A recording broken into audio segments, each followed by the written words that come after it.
காவிரி நதியின் குறுக்கே மேகதாதுவில் அணை கட்டும் கர்நாடக அரசின் முயற்சி ஏற்றுக்கொள்ள முடியாதது என கூறியுள்ள முதலமைச்சர் விஜய், கர்நாடக அரசின் இச்செயலுக்கு சட்டப்பேரவை எதிர்ப்பு தெரிவிப்பதாகவும், நடுவண் அரசு மேகதாது அணை திட்டத்துக்கு தொழில்நுட்பம் மற்றும் சுற்றுச்சூழல் உட்பட எவ்வித ஒப்புதலும் அளிக்கக்கூடாது எனவும் வலியுறுத்தியுள்ளார்.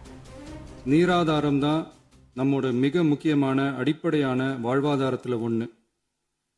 நதிநீர் உரிமையும் நம்முடைய மிக முக்கிய உரிமைகளில் ஒன்று. அதை பாதுகாத்தே ஆக வேண்டிய பொறுப்பு நம் அனைவருக்கும் உள்ளது.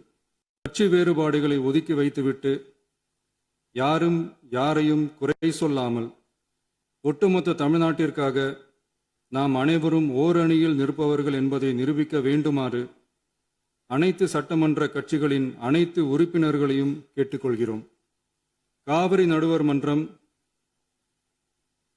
5/2/2007 அன்று அளித்த இறுதி தீர்ப்பையும், மாண்புமிகு உச்சநீதிமன்றம் 16/2/2018 அன்று அளித்த தீர்ப்பையும் மதிக்காமலும், சம்பந்தப்பட்ட படுகை மாநிலங்களின் இசைவை பெறாமலும், ஒன்றிய அரசின் எந்தவித அனுமதியை பெறாமலும் கர்நாடக அரசு தனிச்சையாக காவிரி நதியின் குறுக்கே மேகதாதுவில் அணை கட்ட முயற்சி மேற்கொள்வதை எந்த வகையிலும் ஏற்றுக்கொள்ள முடியாது என்பதால் கர்நாடக அரசின் செயலுக்கு தனது கடும் எதிர்ப்பை இப்பேரவை தெரிவித்துக் கொள்கிறது. கர்நாடக அரசின் ஒருதலைபட்சமான நடவடிக்கையை காங்கிரஸ் கட்சி கண்டிப்பதாக கூறியுள்ள அமைச்சர் ராஜேஷ்குமார், நடுவண் அரசு மேகதாது அணை திட்டத்துக்கு எந்தவித ஒப்புதலும் வழங்கக்கூடாது எனவும், கர்நாடக அரசு தமிழ்நாட்டுக்கு 177.25 TMC நீரை 3 வழிகளில் வழங்க வேண்டும் எனவும் வலியுறுத்தியுள்ளார்.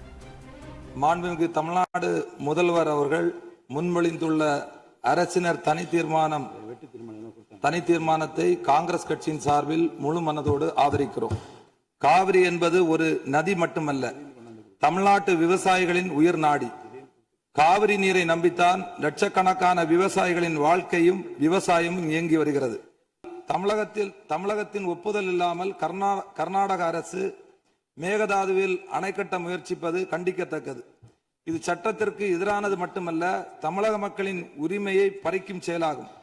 காவிரி நீர் தமிழகத்திற்கு வழங்குவது குறித்து காவிரி நடுவர் மன்ற இறுதி தீர்ப்பு, உச்ச நீதிமன்ற தீர்ப்புகளின்படி தமிழ்நாட்டிற்கு ஆண்டுதோறும் 177.25 DMC தண்ணீரை 3 வழிகளில் தமிழகத்திற்கு கர்நாடகா வழங்க வேண்டும்.